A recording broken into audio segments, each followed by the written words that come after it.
Welcome to Aishu Venu channel. இன்றைக்கி நம்ம என்ன பார்க்க போகிறோன்னா வேப்பம்பூ பச்சடி.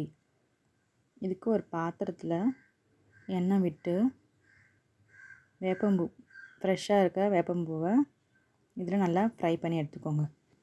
வேப்பம்பூவை நல்லா கோல்டன் கலர் மாற வரைக்கும் நல்லா ஃப்ரை பண்ணி எடுத்துக்கோங்க.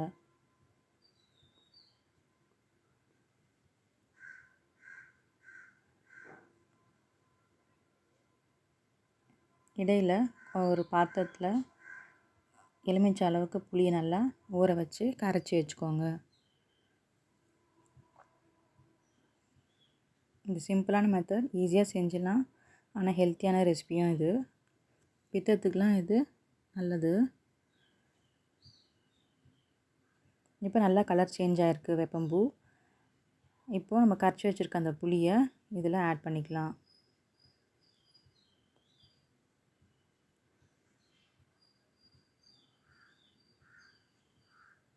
இப்போ இந்த தண்ணி நல்லா சுண்டுற வரைக்கும் நல்லா நம்ம கொதிக்க விடுவோம்.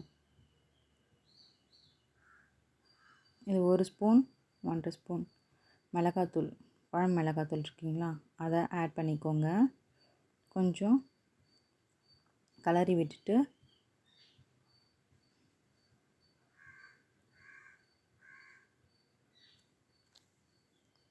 லைட்டாக உப்பு சேருங்க, ரொம்ப நிறைய சேர்க்க வேணாம். நம்ம இது ஸ்வீட்டாக தான் யூஸ் பண்ண போகிறோம். ஸோ வெல்லம் நம்ம சேர்ப்போம். இதில் கொஞ்சமாக சால்ட் மட்டும் ஆட் பண்ணிக்கோங்க.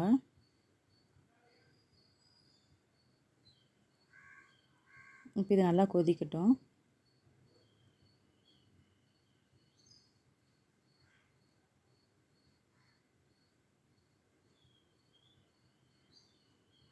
இப்போ நல்லா கொதிச்சு வருது.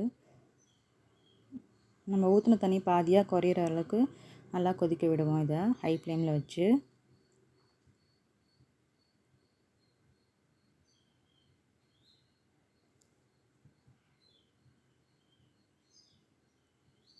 இதுக்கு ஸ்வீட்டாக நம்ம சாப்பிட போகிறதுனால வெல்லத்தை நல்லா துருவி எடுத்துக்கோங்க. இப்போ இந்த தண்ணி நல்லா பாதியாக குறைஞ்சதுக்கப்புறம் இந்த வெல்லத்தை நம்ம ஆட் பண்ண போகிறோம். ஸோ இது நல்லா கொதிக்கட்டும்.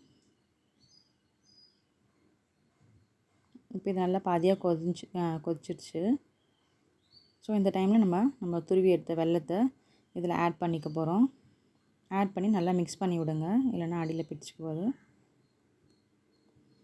நீங்களே தெரியும் பார்த்தோன்னே தண்ணி எவ்வளோ குறைஞ்சிருக்குன்னு. ஸோ இந்த ஸ்டேஜில் நம்ம வெல்லத்தை மிக்ஸ் பண்ணுறோம், போட்டு ஆட் பண்ணுறோம்.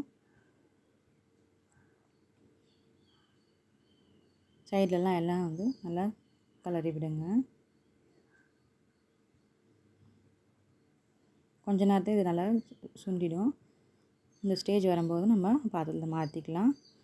இதுதான் நம்மளோட வேப்பம்பூ பச்சடி. இந்த ரெசிபியை வீட்டில் ட்ரை பண்ணி பாருங்கள். ஹெல்த்தியான ரெசிபி, வருஷத்துக்கு ஒரு வாட்டி தான் செய்வோம். ஸோ ட்ரை பண்ணி பாருங்கள். தேங்க்ஸ் ஃபார் வாட்சிங் ஐஷு வேணு சேனல்.